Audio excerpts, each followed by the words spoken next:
Fui, disse, mangiai. Secondo te è importante sapere il passato remoto in italiano? Lo scopriamo nel video di oggi. Ciao a tutti, io sono Stefano e sono un insegnante di italiano per stranieri. Oggi siamo qui per parlare di un tempo passato che alcuni studenti conoscono ma che tutti evitano, il passato remoto. Vediamo che cos'è, come si forma e se vale la pena impararlo. Prima di tutto, che cos'è il passato remoto? Qui dobbiamo capire il significato della parola remoto. Infatti remoto è un aggettivo che usiamo in italiano per definire qualcosa di lontano, sia dal punto di vista spaziale che temporale. Infatti se io dico un luogo remoto, intendo un posto molto lontano e anche difficile da raggiungere. Però possiamo applicare questo anche al tempo, quindi passato remoto significa un passato per parlare di cose successe tanto tempo fa. E questo come lo differenzia dal passato prossimo? Beh, il passato remoto teoricamente si usa per cose molto lontane, il passato prossimo per eventi più prossimi, più vicini, più recenti. Ma qual è la soglia? Quando si usa il passato remoto e quando si usa il passato prossimo? Non so, 5 anni, 10 anni, 20 anni, 1000 anni? Beh, è un po' difficile da definire, però in generale possiamo dire che il passato remoto si usa per azioni successe molto tempo fa nel passato, ma che sono anche completamente distaccate dal presente e anche distaccate emotivamente e psicologicamente dalla persona che sta parlando. Però come vedete questa differenza è un po' complicata, quindi dobbiamo chiederci quando si usa davvero il passato remoto? Beh, lo vediamo tra un attimo. Adesso facciamoci un'altra domanda. Come si forma il passato remoto? Beh, è facile, perché il passato remoto si forma come tutti gli altri verbi in italiano. Prendiamo un verbo all'infinito, amare, togliamo la desinenza dell'infinito are e abbiamo am, e poi aggiungiamo le desinenze del passato remoto per i verbi in are. Guardiamo questa tabella. Avremo per i verbi in are le desinenze ai, asti, o, ammo, aste, arono. Per i verbi in ere, ei, oetti, esti, oette, emmo, este, erono, oettero. Per i verbi in ire, isti, immo, iste, irono.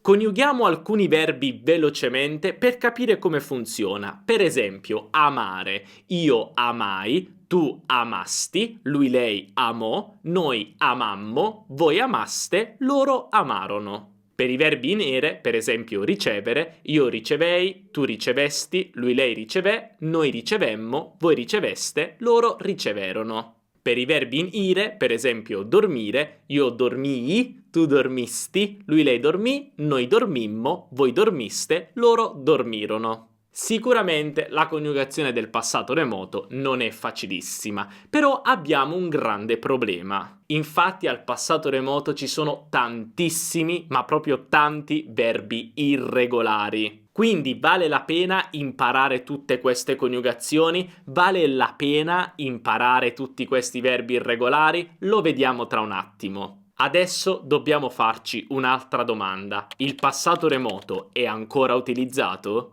Prima di rispondere a questa domanda però voglio dirti che se questo contenuto ti sta piacendo e i miei contenuti sul canale ti sono utili, non dimenticare di lasciare un bel mi piace perché questo mi aiuta tantissimo e anche di iscriverti al canale così non perderai nessun contenuto futuro. Voglio anche ricordarti che ho una newsletter, quindi se sei interessato a ricevere contenuti per studiare l'italiano ogni domenica, puoi iscriverti alla newsletter cliccando sul link nella descrizione. Torniamo al passato remoto, quindi è ancora utilizzato? Beh, la risposta semplice è no. Ho letto questo bellissimo articolo sul sito dell'Accademia della Crusca che sostanzialmente diceva che il passato remoto non è più utilizzato in un linguaggio informale e colloquiale. In realtà è ancora abbastanza comune nelle regioni del sud Italia, come per esempio la Campania, la Calabria, la Sicilia, anche la Puglia, ma la Puglia del sud. Infatti io vengo dalla Puglia del nord e non uso praticamente mai il passato remoto. Nel linguaggio invece un po' più formale,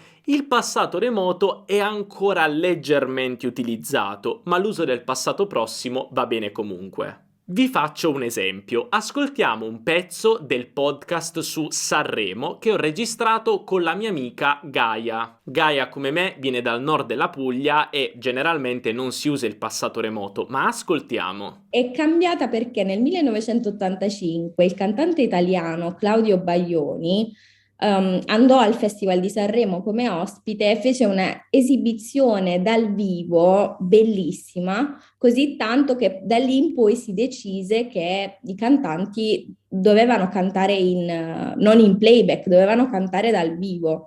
Come vedete, qui Gaia ha utilizzato diverse volte il passato remoto. Perché? Beh, stava parlando di fatti accaduti molto tempo fa che sono completamente distaccati dal presente e anche distaccati emotivamente e psicologicamente da lei. Ma perché ha usato il passato remoto? Perché il podcast è formale? No, ovviamente non è formale, ma sicuramente nel podcast cerchiamo di essere precisi e accurati quando parliamo, quindi è sicuramente un ambiente più formale, possiamo dire, rispetto ad una chiacchierata informale tra me e lei. Quindi quello che ti sto dicendo è che sì, in alcune situazioni un po' più formali potresti sentire il passato remoto nella conversazione, per esempio alla radio, in un programma televisivo, e questo comunque non dipende dalla regione, è una cosa generale per tutta l'Italia. Allo stesso tempo, il passato prossimo può essere tranquillamente utilizzato e gli italiani non se ne accorgeranno neanche.